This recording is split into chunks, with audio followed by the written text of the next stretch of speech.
সময়ে এবার আপনার সন্তান যখন বয়ে প্রাপ্ত হয়ে গেল, তখন সন্তানকে আপনার বিবাহ দিতে হবে। বিবাহ দেওয়াটা আপনার দায়িত্ব এবং জরুরি। বিবাহ আপনাকে দিতেই হবে আপনার সন্তান, এটা আপনার প্রতি দায়িত্ব। যতক্ষণ না আপনি বিবাহ দিয়েছেন ততক্ষণ বিবাহ না হওয়ার কারণে সন্তান যে গুনাহগুলো করবে সেই গুনাহগুলোর একটা ভাগীদার। কোনো সমস্যা? আব্বু আছে, আব্বু আসতেছে, ওটা নিয়ে আপনারা আলোচনা হইচই করিয়েন না, বক্তব্য শুনতে থাকেন। তো সম্মানিত উপস্থিতি, যতক্ষণ না আপনি বিবাহ দিবেন ততক্ষণ বিবাহ না দেওয়ার কারণে যে গুনাহ হবে সেই গুনাহের অংশীদার আপনি হবেন। এবার যখন বিবাহ হয়ে গেল তখন একটি আদর্শ পরিবারের বৈশিষ্ট্য হচ্ছে যে পিতামাতার খেদমত করা এবং সেবা করা। আল্লাহ সুবহানাহু ওয়া তাআলা পবিত্র কোরআনে একটি ঘটনা বলতেছেন, খিজির এবং মূসা আলাইহিস সালাতু ওয়াস সালামের ঘটনা। সেই ঘটনা কি?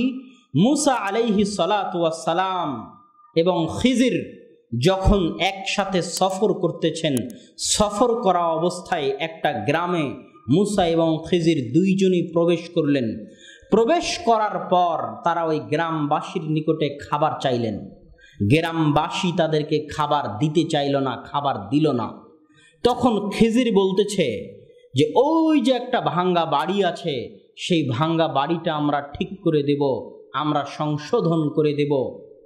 তখন উভয়ে মিলে সেই ভাঙ্গা বাড়ি ঠিক করতে চলে গেলেন, সংশোধন করতে চলে গেলেন। মূসা আলাইহিস সালাতু ওয়াস সালাম এই দৃশ্য দেখে রাগান্বিত, এই অবস্থায় কাজ দেখে তিনি রাগান্বিত।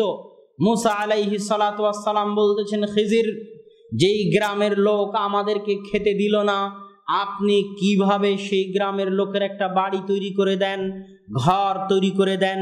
আল্লাহ সুবহানাহু ওয়া তাআলা পবিত্র কোরআনে এইভাবে বর্ণনা করতেছেন এই ঘটনাকে, যে তখন খিজির উত্তরে বললেন, ওয়া আম্মাল জিদার ফাকানা লিগুলামাইনি ইয়াতীমাইন, যেই দেওয়ালটা, যেই বাড়িটা, যেই ঘরটা আমি ঠিক করে দিলাম, সেই দেওয়াল, সেই ঘর, সেই বাড়িতে দুইজন ইয়াতীম গোলাম বাচ্চার বাড়ি, দুইজন ইয়াতীম গোলামের ছেলের দেওয়াল।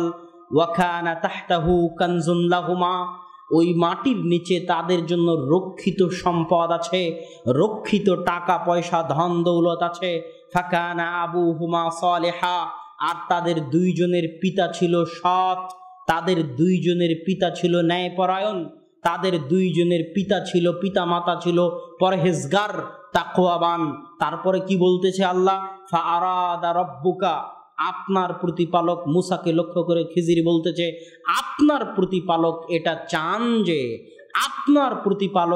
চান যে আইয়াবলুগা আশুদ্দাহুমা ওয়া ইস্তাখরিজা কানজাহুমা রাহমাতাম মির রাব্বিক, যখন এই দুই ইয়াতীম ছেলে বড় হয়ে যাবে, বয়স্ক হয়ে যাবে, বয়প্রাপ্ত হয়ে যাবে, যখন তাদের বুঝার বুদ্ধি হবে, বয়স হবে, তখন যেন তারা এই বাড়ির নিচ থেকে তাদের জন্য রক্ষিত সম্পদগুলো বের করে নিতে পারে। এটা আপনার প্রতিপালক চান, এটা আপনার রব চান। আপনার রব চান যে তারা যেন বড় হয়ে সম্পদ বের করতে পারে এখান থেকে। এই যে ঘটনা আল্লাহ কোরআনে বলছেন, এখান থেকে একটাই সূক্ষ্ম জিনিস আমি আপনাকে বলতে চাই, সেটা হচ্ছে পিতামাতা সৎ হওয়ার কারণে, পিতামাতা ন্যায়পরায়ণ হওয়ার কারণে, পিতামাতা পরহেজগার তাকওয়াবান হওয়ার কারণে আল্লাহ সুবহানাহু ওয়া তাআলা নবী পাঠিয়ে ওই পিতামাতার রেখে যাওয়া সন্তানের সম্পদকে হেফাজত করিয়ে নিচ্ছেন নবী পাঠিয়ে। তাহলে পিতামাতার আনুগত্যের মধ্যে শুধু আপনার সফলতা নয়, আপনার পরবর্তী প্রজন্মেরও সফলতা আছে, আপনার সন্তান সন্ততিরও সফলতা আছে। এই জন্য একটি আদর্শ পরিবারের একটি অংশ হচ্ছে, যখন সন্তানের বিবাহ হয়ে যাবে তখন সন্তান যেন পিতামাতার খেদমত করতে শিখে, পিতামাতার খেদমত করা জানে।